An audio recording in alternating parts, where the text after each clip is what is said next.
बिहार के एक और आईएएस और पूर्व विधायक पर यौन शोषण का आरोप लगा और यह पीड़िता के द्वारा कहा जा रहा है कि वर्तमान में उसे 6 साल का बेटा है और बेटा का जन्म प्रमाण पत्र बनाना मुश्किल हो रहा है क्योंकि उसके पिता कौन है इस बात की पता नहीं है। आईएएस संजीव हंस और राजद विधायक झंझारपुर के पूर्व विधायक गुलाब यादव पर यह आरोप वकील गायत्री यादव लगाती है कि झांसे में लेकर गुलाब यादव ने पिस्टल के नोक पर उसके साथ बलात्कार किया और फिर शादी करने का प्रलोभन देकर बार बार बलात्कार करता रहा और पुणे बुलाकर वहां नशीली पदार्थ खिलाकर आईएएस संजीव हंस के साथ भी हम बिस्तर करवाया, जिसके बाद मैं गर्भवती हो गई और गर्भ गिराया गया। दोबारा गर्भवती हुई, एक बेटा है जिसका उम्र 6 साल है। बेटा के पिता की लड़ाई वह लड़ रही है, लेकिन क्या यह सही आरोप है? क्या यह जबरन बलात्कार का मामला है या स्वेच्छा से हम बिस्तर होने का मामला है? यह जांच का विषय है। गुलाब यादव और संजीव हंस पर ईडी द्वारा छापेमारी की गई। अत्यधिक धन होने की बात कही गई, लेकिन गुलाब यादव ने हंसते हंसते कहा कि हर चीज का ब्यौरा हमारे पास है और कहीं भी मेरे पास काला धन नहीं है।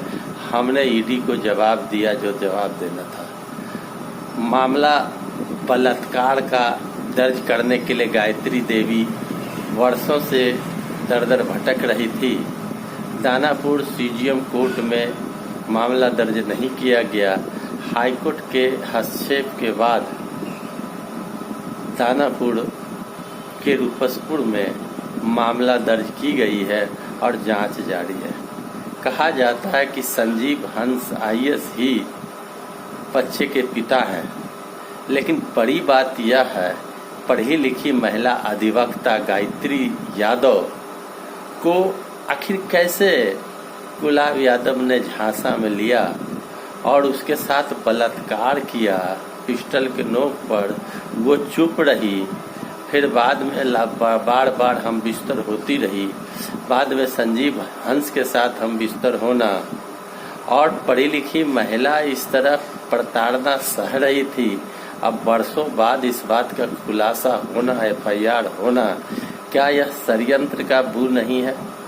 आरोप तो यह लगता है कि यह राजनीतिक षड्यंत्र के कारण एफआईआर दर्ज की गई है। चूंकि गुलाब यादव की पत्नी एमएलसी है, बेटी जिला परिषद अध्यक्षा है, स्वयं सांसद का चुनाव लड़े और बार बार वो दबंगता के साथ चुनाव लड़ते हैं।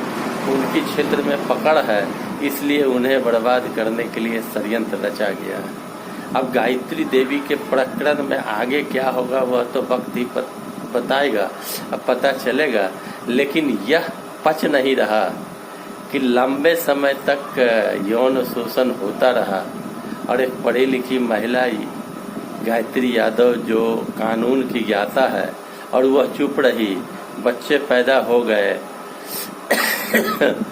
और हर सुख सुविधा प्राप्त होती रही और अब जाकर यह मामला सामने आया। यह क्या है और इसकी जांच और पड़ताल कैसे हो? डीएनए टेस्ट के बाद ही पता चल पाएगा कि बच्चे के पिता कौन है। लेकिन सूत्र के हवाले से कहा जा रहा है कि संजीव हंस ने स्वीकार किया है कि पुत्र उसी का है। अब देखना है वक्त रहते क्या पता चलता है। लेकिन यह मामला सोशल मीडिया हो और अन्य राजनीतिक हलकों में बहुत ज़्यादा उछल रहा है कि गुलाब यादव जैसे बड़े राजनीतिक को फंसाया जा रहा है और संजीव हंस ने स्वीकार किया है। आगे अब क्या होगा यह वक्त रहते ही पता चल पाएगा। लेकिन महिलाओं द्वारा यौन शोषण का आरोप लगाया जाना और लंबे समय के बाद आरोप लगाना, क्या टेस्ट में पता चल पाएगा? क्या यह बताना मुश्किल नहीं है कि आखिर उसके साथ यौन शोषण किया तो कौन किया? क्योंकि वक्त बीता, अब कोई भी साक्ष्य नहीं है अब केवल महिला के कहने पर ही क्या कोर्ट मान लेगी या इसमें और भी कई पेच हैं, वह अब कानूनी दायरे के हिसाब से देखा जा सकता है। वीडियो को लाइक करें, चैनल सब्सक्राइब करें। धन्यवाद।